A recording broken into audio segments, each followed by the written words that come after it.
நம்ம எந்த இடத்துக்கு போனாலும் சரி, என்ன வேலை பார்த்தாலும் சரி, ஸ்கூல்லேருந்து காலேஜ்லேருந்து ஒர்க் பண்ணுற இடத்துலேருந்து வீட்டிலேருந்து ரிலேட்டிவ்ஸ்னு எல்லா இடத்துலையுமே நம்மளை நல்ல விதத்தில் கைட் பண்ணுறவங்கள விட தப்பான வழியில் கைட் பண்ணுறவங்க தான் அதிகம். சின்ன பிள்ளைங்களுக்கு சொல்லணுன்னா, ஃபார் எக்ஸாம்பிள் ஒரு சிலர் வந்து வாடா அந்த பென்சில் அழகாக இருக்குது, அதை நம்ம அந்த அக்காட்டேருந்து எடுத்துக்கலாம் அப்படின்னு சொல்லிட்டு கைட் பண்ணுவாங்க.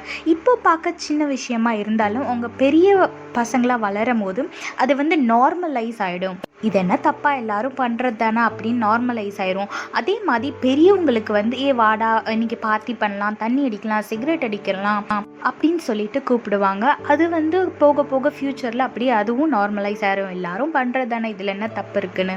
ஆனால் அவங்க ஃபர்ஸ்ட் டைம் நம்மளை அப்ரோச் பண்ணி இந்த மாதிரி காரியங்களை செய்ய நம்மளை தூண்டும் போது அப்போவே நம்ம நோ சொன்னோன்னா அப்போத்துலேருந்து அவங்க வந்து நம்மகிட்ட கேட்குறதே விட்டுருவாங்க, நம்மளை விட்டு தள்ளி போயிடுவாங்க. இவெல்லாம் அதுக்கு சரிப்பட்டு வரமாட்டான், இவெல்லாம் கூப்பிட்டா வரமாட்டான் அப்படின்னு சொல்லிட்டு நம்மளை விட்டுருவாங்க.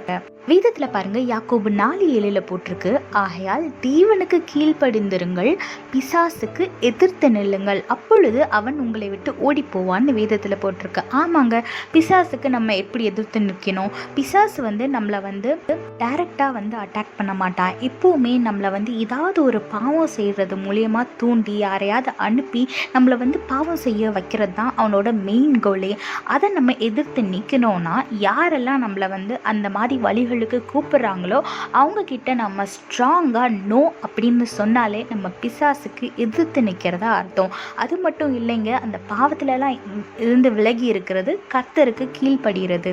அதனால கர்த்தருக்கு கீழ்ப்படிந்து பாவத்தை விட்டு விலகி ஸ்ட்ராங்காக பாவத்துக்கு நோ சொல்லி பழகுங்க. சாத்தானை எதிர்த்து நில்லுங்க, இந்த உலகத்தை ஜெயிக்கிற ஜெயத்தை தேவன் உங்களுக்கு தருவார். சாத்தானை எதிர்த்து நில்லுங்க, ஆசீர்வாதமான வாழ்க்கை வாழுங்க. கர்த்தர் உங்களோடு கூட இருந்து உங்களை ஆசீர்வதித்து பாதுகாத்து வழி நடத்துவாராக. ஆமென். In this world, most of the people guide us in the wrong path. It may be our friends, our relatives, or our co-workers, colleagues, etc., etc.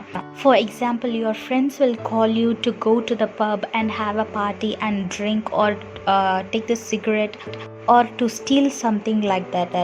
But when you say no to them, they will no longer involve you in any of the wrongdoings that they are involved in. So likewise in our life, we should stay strong against the devil. Look what the Bible says in James chapter 4 verse 7. So humble yourself before God, resist the devil and he will flee from you. Yes, when you say no to your friends, they will not call you again to do things that you are not interested in. Likewise, when the devil insists you to do some sin, you should say no and stay strong in your decision. So whenever you're saying no to the devil, that means you're standing against him, and it also means that you are obeying God. So hold on to his word and follow his commandments and stand against the devil, and you will win the battle. Stand against the devil, obey the Lord, follow his commandments, and live a blessed life. God bless you all. Have a blessed day. Amen.